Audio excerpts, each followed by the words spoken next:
August 25th, 2025. Manga sites across Japan go dark.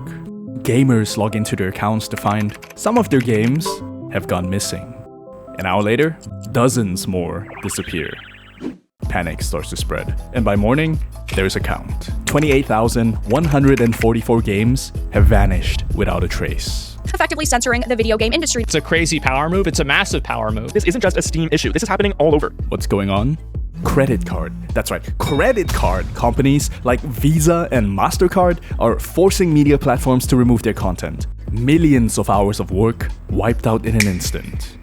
But wait, why would credit card companies want to get rid of video games and manga? Do they even have that much power? And more importantly, where am I supposed to buy my body pillows now? Turns out, this is the result of a chain reaction brewing for the last 4 years, and at the center of it all is OnlyFans. It's 2021, and a little website is starting to take off. It's a magical place that empowers content creators and helps them realize their full potential. It's a website where young women can sell clam shots for quick cash.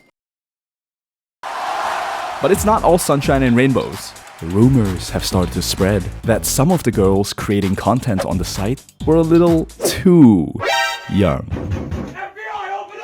So the police shut it down, OnlyFans gets sued, and they're very sorry. Sorry. But they weren't the only ones in trouble. Visa, the credit card company, got dragged into this whole mess too. Wait. What the hell? Why is this on us? We didn't do anything.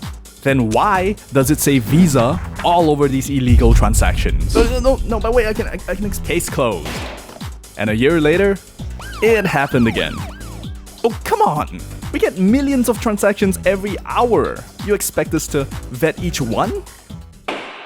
And here's where Visa's real problems begin. They weren't just losing lawsuits, they were also losing control of their image. Moral crusaders crawl out of the woodwork and start dogpiling on the credit card company. The worst of all was Collective Shout. Collective Shout is an Australian women's rights activist group that some would call radical, feminist, and very, very religious. Yep, it's one of those.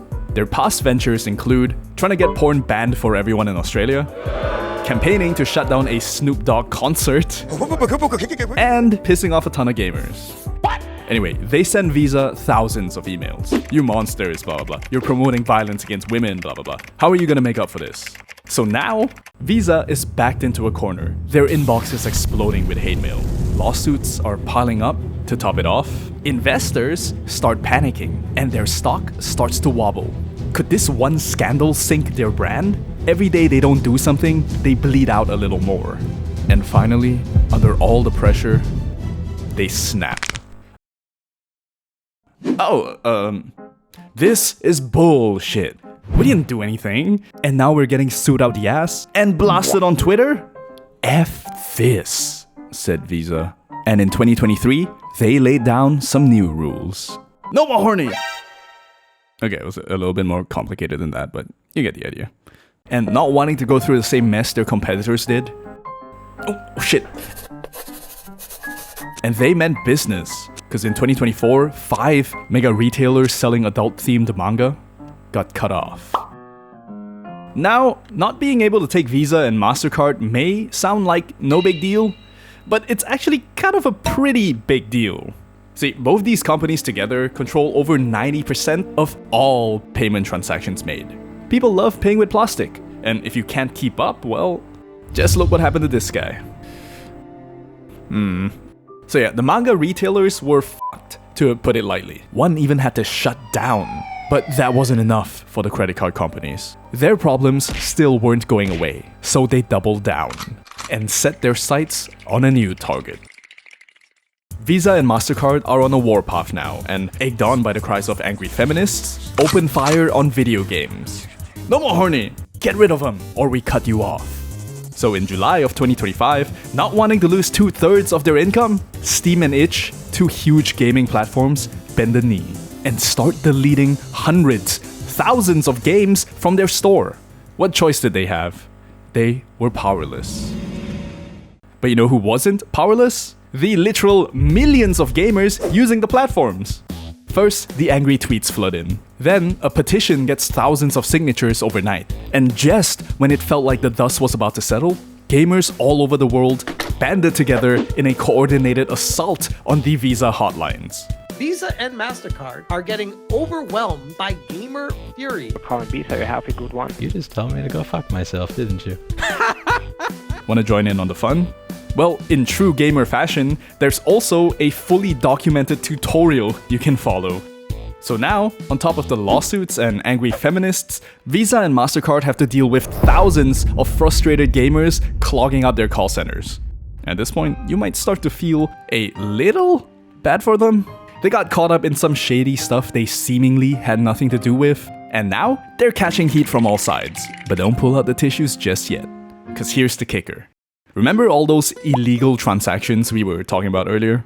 Turns out, according to a whistleblower that came forward in the last few months, Visa and Mastercard knew about them all along, and just swept them under the rug.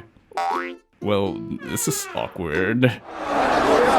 To make matters worse, word got out that some of the platforms that got cut off, for illegally selling not safe for work content, were actually operating completely above board. So Visa and Mastercard basically destroyed the livelihoods of these poor manga retailers for nothing.